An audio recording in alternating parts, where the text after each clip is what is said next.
بسم اللہ الرحمن الرحیم۔ ناظرین السلام علیکم، میں ہوں آپ کا میزبان صابر شاکر، وفاقی دارالحکومت اسلام آباد سے۔ آج کچھ تازہ ترین خبریں ہیں،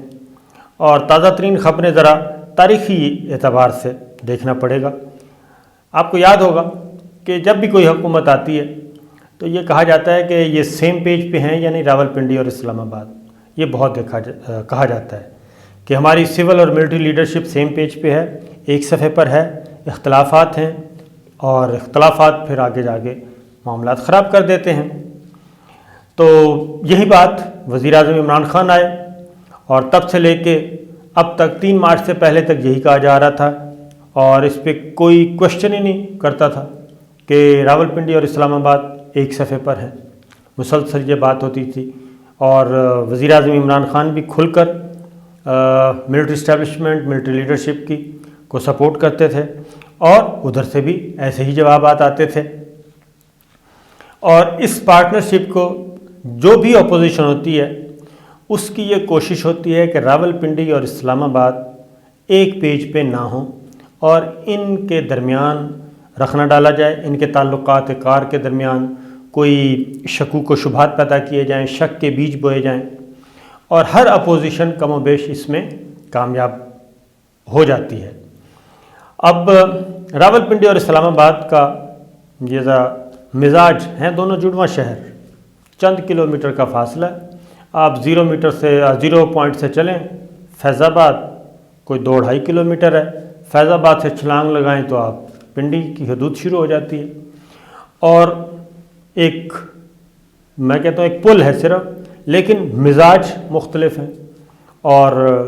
دونوں شہروں میں رہنے والے لوگوں کے، عام شہریوں کے مزاج مختلف ہیں، اور رہن سہن مختلف ہے، سڑکیں بھی مختلف ہیں، صفائی مختلف ہے۔ اسلام آباد بہت نیٹ اینڈ کلین ہے، پنڈی گنجان آباد علاقہ ہے، اسلام آباد ذرا کھلا شہر ہے، پنڈی تھوڑا سا تنگ ہے، تنگ گلیاں بھی ہیں، آبادی بھی ہے، اور ایک سڑک جاتی ہے سیدھی پنڈی صدر، اور وہاں سے GHQ، اور پھر پنڈی کے مکین بھی بدلتے رہتے ہیں، ہر 3 سال کے بعد، میکسیمم 6 سال کے لیے آرمی چیف کی بات کرتے ہیں ہم۔ اسلام آباد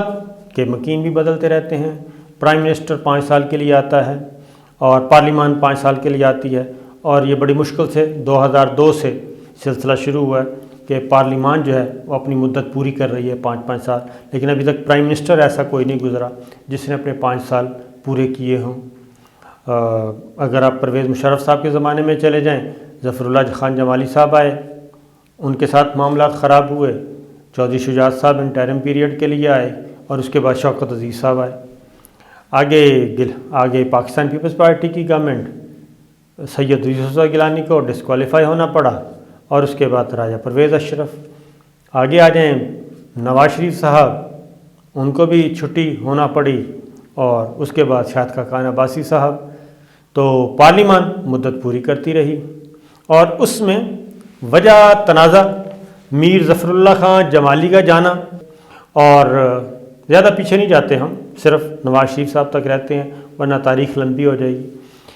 نواز شریف صاحب گئے، اس کے بعد نیکسٹ آتے ہیں ظفر اللہ جمالی، خود پرویز مشرف صاحب لے کے آئے،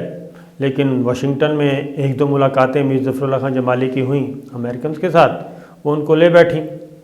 ظفر اللہ جمالی مرحوم ہو گئے، اللہ تعالیٰ ان کو جنت الفردوس میں جگہ دے، لیکن وہ وزیر اعظم نہ رہ سکے۔ پھر چودھری شجاعت صاحب کو تھوڑے سے عرصے کے لیے بنایا گیا، کیونکہ اصل پرائم منسٹر شوکت عزیز صاحب کو لانا تھا۔ عمران خان صاحب آ گئے۔ عمران خان صاحب کے بارے میں مسلسل یہ کہا جاتا رہا کہ جی، اور بات بھی صحیح تھی کہ سیم پیج، ایک ہی صفحہ ہے، اور ایک صفحے کے مطابق ہی چلیں گے۔ تو میں بات کر رہا تھا کہ مزاج دونوں شہروں کے مختلف ہیں، اور اسلام آباد خاص طور پہ جنرل ایوب خان صاحب نے اسلام آباد آباد کیا تھا، نیا شہر بنایا تھا، ورنہ تو کراچی ہوتا تھا وفاقی دارالحکومت، اس کو پھر یہاں شفٹ کیا، اور میرا خیال ہے کہ یہاں شفٹ کرنے کا بڑی آسانیاں ہوئیں اور ہماری اسٹیبلشمنٹ کو، ورنہ کراچی آپ کو پتہ بہت دور ہے، اور پنڈی ادھر ہوتا، پنڈی GHQ ادھر تھا، وفاقی دارالحکومت ادھر تھا، تو ذرا معاملات، تو اس لیے اسلام آباد جو ہے وہ اسلام آباد کے مکین، پنڈی کے مکین دونوں مختلف، لیکن یہ نہیں سمجھ آئی کہ ٹسل دونوں کے درمیان چلتی رہتی ہے۔ حالانکہ یہاں پہ بھی کئی وزیر اعظم آئے، جو بھی وزیر اعظم آتا ہے معاملات پنڈی سے خراب، اور پنڈی میں جو بھی آرمی چیف آتے ہیں معاملات اسلام آباد میں خلاف۔ یہ پانی کا مسئلہ ہے، مزاج کا مسئلہ ہے، اور انسٹیٹیوشنز کا مسئلہ ہے، اور مینوفیکچرنگ ایسی ہے، سائیکی ہے، کیا ہے، ایک دوسرے سے خوف ہے، ایک دوسرے سے ڈر ہے، یہ نہیں سمجھ آئی۔ اور اگر مجھ سے کوئی دیانتداری سے پوچھے کہ پاکستان میں سب سے بڑا پاکستان کا المیہ کیا ہے، تو پاکستان کا المیہ یہی ہے کہ ہمارے ہاں سول ملٹری لیڈرشپ ایک پیج پہ نہیں آتے، اور ہمارا ایک نیشنل ایجنڈا ہو، اور نیشنل مینیفیسٹو ہو، نیشنل نیریٹو ہو، اور ہماری ایک اکنامک پالیسی ہو، سیکورٹی پالیسی ہو، خارجہ پالیسی ہو، اس کو لے کے ہم آگے بڑھیں جیسے باقی ملکوں میں ہوتا ہے، اور ہر ادارہ اپنا اپنا انپٹ دے، اور اس کے بعد ڈرائیونگ سیٹ پہ جو بھی بیٹھا ہے اس پہ اعتماد کیا جائے اور آگے۔ لیکن یہ ہمارا مزاج رہا ہے، اور پرابلم ابھی بھی یہ ہے، ورنہ یہ آخری ایک ماڈل تھا وزیر اعظم عمران خان، بالکل 100% حامی، اور ادھر سے ہماری ملٹری لیڈرشپ بھی، army chief general Qamar Javed Bajwa بہت لبرل، بہت ڈیموکریٹ، اور وہ بہت فراخ دلی سے گپ شپ لگاتے ہیں، گفتگو کرتے ہیں، اور سخت سے سخت بات ان کے سامنے کہی جائے وہ سنتے ہیں۔ اور ایون یہ جب طیب اردوان کی بات ہوئی کہ جی طیب اردوان ترکی والا ماحول، تو army chief general Qamar Javed Bajwa نے انہوں نے کہا کہ پہلے آپ سیاستدانوں سے کہا کہ آپ طیب اردوان بن جائیں، پاکستان کو اس مقام تک لے جائیں کہ جہاں طیب اردوان ترکی کو لے کے گیا، تو پھر انہوں نے کہا یقین جانیں کہ آپ کے سامنے کوئی ٹینک، کوئی توپ، کوئی GHQ، کوئی آرمی چیف نہیں آ سکے گا، ٹھہر ہی نہیں سکے گا، لیکن ضروری ہے کہ آپ اپنے آپ کو وہاں تک لے کے جائیں۔ تو یہ میں آپ کو بتا چکا، بڑی عجیب بات ہے کہ اسلام آباد میں وزیر اعظم ہاؤس میں جو بھی آیا معاملات خراب، اس پنڈی میں جو بھی آیا معاملات خراب۔ تو اس کے لیے ایک تو یہ ہے کہ سوچنا چاہیے، اور اس کی وجہ سے ہم بہت پیچھے چلے گئے ہیں، پاکستان بہت پیچھے چلا گیا، اور پورے دنیا میں جگ ہنسائی ہوتی ہے کہ دیکھیں یہ آپس میں ہی لڑتے رہتے ہیں۔ تو آج کل بھی پھر یہ بحث چل رہی ہے، اور اپوزیشن کی کوشش ہوتی ہے کہ معاملات خراب کروائے جائیں، اور اپوزیشن نے جب بھی اسلام آباد کو گرانے کی کوشش کی، اسلام آباد کے مکین کو، تو پنڈی سے مدد لی گئی، اور اب ایسا ہوا کہ اب پنڈی پہ الزام یہ ہے کہ جناب آپ نے وزیر اعظم عمران خان کو بچایا ہوا ہے، آپ درمیان میں سے نکلیں، ہم جانیں ہمارا جانے کام۔ تو یہی تانے سن رہے ہیں اس وقت راول پنڈی کے مکین جو ہیں، یہ سن رہے ہیں، مسلسل سن رہے ہیں، لیکن ابھی تک جو ہے ہماری ملٹری لیڈرشپ راول پنڈی، اہل راول پنڈی، وہ ڈٹے ہوئے ہیں، اور وہ کہہ رہے ہیں کہ ہم اکارڈنگ ٹو کانسٹیٹیوشن چلیں گے، اور نہ حکومت گرانے میں نہ بنانے میں ہم ساتھ نہیں دیں گے۔ یہ چیز چل رہی ہے۔ اب اس میں کچھ باتیں ایسی ہیں کہ کھل کے نہیں کی جا سکتی، اور صرف کیمرے سے ہٹ کے کی جا سکتی ہیں، ڈسکشن ہے، بہت دونوں طرف کے دلائل موجود ہیں، لیکن اب یہ ہے بات کہ اب پھر PDM نے ایک نیریٹو بنانے کی کوشش کی، اور پیپلز پارٹی، مسلم لیگ نواز، مولانا فضل الرحمان صاحب، سب کے سب، تو اب یہ تاثر ابھرتا جا رہا ہے کہ جناب اب ایک پیج جو کسی زمانے میں یعنی کہ 2.5 سال پہلے 3 مارچ سے پہلے جو ایک پیج تھا، وہ شاید اب ایک پیج تھوڑا سا آگے پیچھے ہو گیا، اور اب چیزیں دونوں طرف، دونوں اینڈ پہ مختلف طریقوں سے سوچا جا رہا ہے، مختلف زاویوں سے سوچا جا رہا ہے۔ اور وزیر اعظم عمران خان جو ہیں وہ اپنے اگلے جو جتنا بھی ٹائم رہ گیا، 2.25 سال ہیں، 2 سال ہیں، جو بھی ہے، وہ اس کو اب اپنے طریقے سے لے جانا چاہتے ہیں، کیونکہ اختلافات پیدا ہو گئے ہیں۔ اختلافات پیدا مختصر بتا دیتا ہوں، اختلافات پیدا ہوئے۔ نمبر 1، عمران خان صاحب ایک بات کہتے ہیں، وہ کہتے ہیں جی کہ کسی قسم کا کوئی کمپرومائز نہ کیا جائے، اور کسی سے بھی، یا خاص طور پہ ان لوگوں سے جنہوں نے ملک لوٹا۔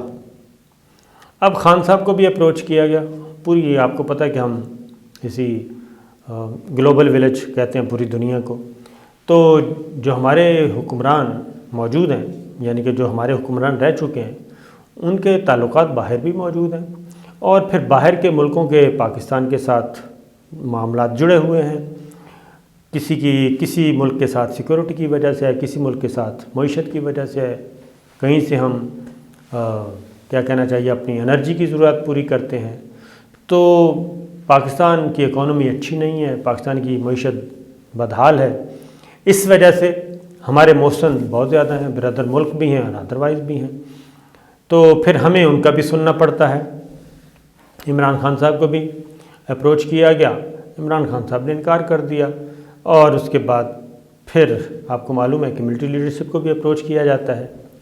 کہ کچھ معاملات کریں، ٹھیک کریں، یہ کریں، وہ کریں، تو کہیں نہ کہیں یوں یا کر کے نکلنا پڑتا ہے، اور ہر وقت وہ ایک ہی پالیسی کے ساتھ کہیں بھی آپ رہ رہے ہیں نہیں، تو یہ چیزیں ذرا گڑبڑ کر رہی ہیں۔ وہ جو ایک پیج ہے وہ تھوڑا سا ہل رہا ہے، ہل چکا ہے، اور اس ایک پیج کے ہلنے کی وجہ سے وجوہات وہی ہیں۔ خان صاحب آئے ہیں، وہ کہتے ہیں میں تو آیا ہی اکاؤنٹیبلٹی کے لیے ہوں، احتساب کا نعرہ ہے میرا، اور میں نے ان سب کو کسی کو نہیں چھوڑنا، لیکن پھر سسٹم، پھر ریاستی نظام کیا اتنی سخت رکھتا ہے کہ ان سب کو گرا دیا جائے؟ میرا جواب ہے کہ بالکل نہیں، بیک وقت آپ سب کو نہیں گرا سکتے۔ اب اس کی ایک چھوٹی سی مثال لے لیں، جہانگیر ترین کہہ رہا ہوں، شوگر کرائسس، شوگر کا بحران۔ اب شوگر ملز ایسوسی ایشن یہ قابو میں نہیں آ رہی، یعنی ایف آئی اے بھی موجود ہے، نیب بھی موجود ہے، رپورٹس بھی آ گئیں، لیکن چینی کی قیمت کنٹرول نہیں ہو رہی حکومت کے ساتھ، اور شوگر ملز ایسوسی ایشن، جن کو شوگر مافیا بھی کہا جاتا ہے، شوگر ملز ایسوسی ایشن جو ہے وہ پی ٹی آئی میں بھی موجود ہے، وہ مسلم لیگ نواز میں بھی موجود ہے، وہ پیپلز پارٹی میں بھی موجود ہے، وہ کے پی کے میں مختلف دیگر فیملی، شیرپاؤ فیملی ہے، ان میں بھی موجود ہے۔ تمام شوگر ملز ایسوسی ایشن مختلف جماعتوں میں بیٹھے ہیں، اور میڈیا میں بھی موجود ہے۔ وہ مل مالکان کوئی کمپرومائز کرنے کے لیے تیار نہیں، کسی قسم کی کوئی پریشر لینے کے لیے تیار نہیں، اور وہ ڈٹے ہوئے ہیں، اور اس حد تک ڈٹے ہوئے ہیں کہ حکومت اور شوگر ملز ایسوسی ایشن، شوگر ملز مالکان کے درمیان معاملات نہیں طے ہوئے۔ اس میں اب جہانگیر ترین صاحب پہ بھی ایف آئی آر، ان کے بیٹے پہ بھی، ان کے داماد پہ بھی، ان کے سی او پہ بھی، اور بہت سارے لوگوں پہ ہو چکی ہے، جتنے بھی نام لیے جائیں سب پہ مقدمات درج ہو چکے ہیں، ایف آئی اے بلا رہا ہے، لیکن ریاست اتنی کمزور ہے، ہمارا نظام اتنا کمزور ہے کہ وہ ان سے نہیں ڈر رہے۔ جب شوگر ملز والے نہیں ڈر رہے، فلور ملز والے آپ کے اس کارٹل کو آپ قابو نہیں کر پا رہے، آپ قیمتوں کو قابو نہیں کر پا رہے، تو آپ ذرا سوچئے کہ یہ جتنے بڑے بڑے مگرمچھ ہیں، ان کے پیچھے کتنے لوگ ہو سکتے ہیں، کتنے طاقتور ہو سکتے ہیں، اور ان طاقتور لوگوں کے پیچھے اتنے طاقتور لوگ، ان کے پیچھے مزید طاقتور لوگ، اور جب ان کی طرف سے پریشر آئے گا ہمارے اداروں پہ، ہماری ریاست پہ، تو کہیں نہ کہیں فلیکسیبلٹی کرنی پڑتی ہے، اور وہی جو چیز ہے اس کی وجہ سے راولپنڈی اور اسلام آباد کے درمیان اختلافات وجہ بنے ہیں، اور وہی اپوزیشن وجہ بنی جس کو پکڑا گیا تھا۔ تو یہ ہے سچویشن اس وقت، اور دیکھتے ہیں کہ وزیر اعظم عمران خان کس طریقے سے اس ڈیمیج کو کنٹرول کرتے ہیں، اور یہ جو فاصلے پیدا ہوئے ہیں دونوں شہروں کے مکینوں کے درمیان، وہ کس طرح سے دور ہوتے ہیں۔ امید ہے کہ میں اپنی بات کنوے کرنے میں کامیاب ہو گیا ہوں گا۔ اجازت دیجیے، اللہ حافظ۔